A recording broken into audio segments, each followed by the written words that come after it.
Welcome back to MMA Al Dente. I'm here to talk about Cameron Saaiman versus Manny Martinez.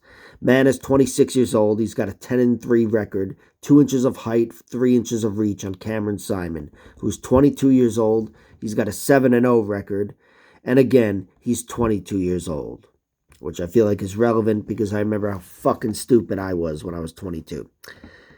Cameron is South African, which I may as well mention. Manny Martinez is American. But Cameron is a young prospect. He's very wise for a 22-year-old, and he's shown that inside the cage. His last 2 wins come both via third-round finish, which I think is very impressive. Bodes well for his future, getting those victories like that. He's got another 2 in round 2 as well. So the fact that the majority of his wins, being a youngster, 22 with 7 wins, the majority of them coming in the second half of the fight, I really think highly of this kid, and I think it speaks to his maturity, especially dealing with all the shit he dealt with in the Koslow fight, which is really just a tough first round, and then a point deduction in round 2. But he just only turned it up and got the finish in round 3. Koslow, I believe, took that fight on pretty short notice, if not very, very short notice. Was starting to burn out a little bit, but still, he gave Cameron hell in round 1, got him down, mounted him, was working him over. Cameron got out and then pretty much took over the fight, but he hit him with an illegal knee and had a point taken away. But yeah, again, despite all the horse shit and whatever, he's shown maturity in his last few fights, certainly. But it doesn't mean he's that mature. He's certainly got half the experience of Manny Martinez, and he hasn't fought too many good fighters, Cameron. His best victory was over Stephen Koslow. Manny Martinez, he's got a 10-3 record. Not the prettiest, but he's only lost to good guys, and he's beaten some good guys, better guys than anybody Cameron's fought. He knocked out Ricky Tercios. He knocked out Jose Johnson, who was going to fight a week ago. And I believe he's the only guy to knock out either one of those guys. He does have 8 knockouts in his 10 wins, Manny Martinez, but all 8 of them come outside the UFC. His only other wins, both of them, come inside the UFC, and they're by decision. He beat Brandon Davis and Guido Canetti, both by split decision, I think. Pretty tight fights. And his one other UFC fight was a decision loss to Ronnie Lawrence.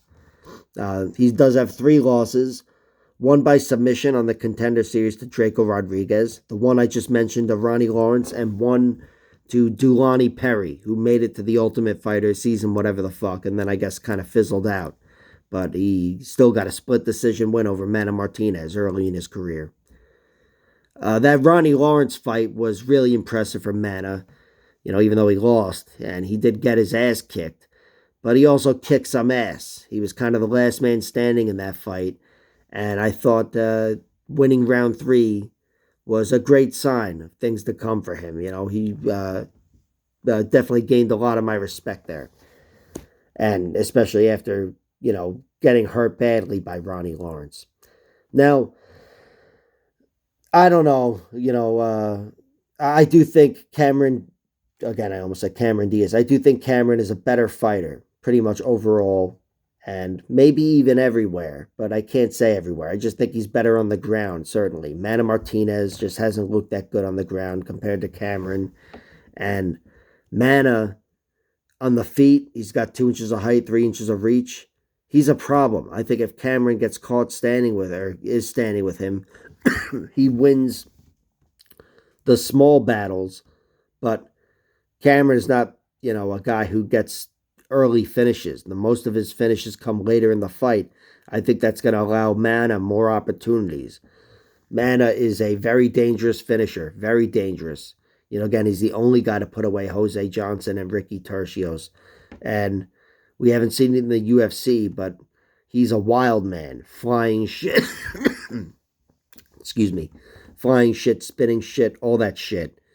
And I think there's value on him, certainly, to win this fight.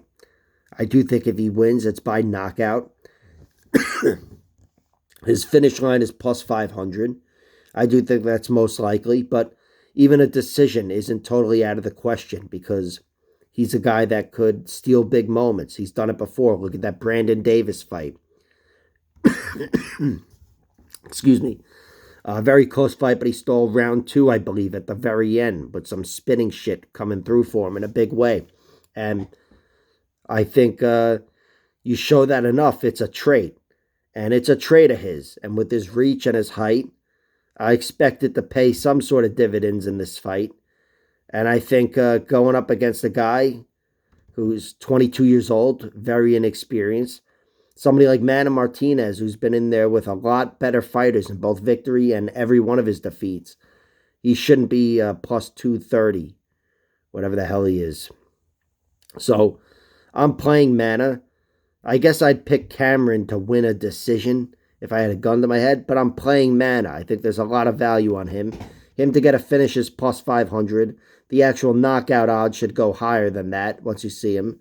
And him to get a finish in rounds 1 and 2, I sprinkled on as well, 1,100 and 1,600. He's never finished anyone in round 3. And usually when he does get a finish, it's his power coming through for him. So typically it's going to be earlier. And of course, it could be some wild shit happening anytime. But I do think there's value on Manny Martinez. That's what I've played. Cameron Saaiman, I like him.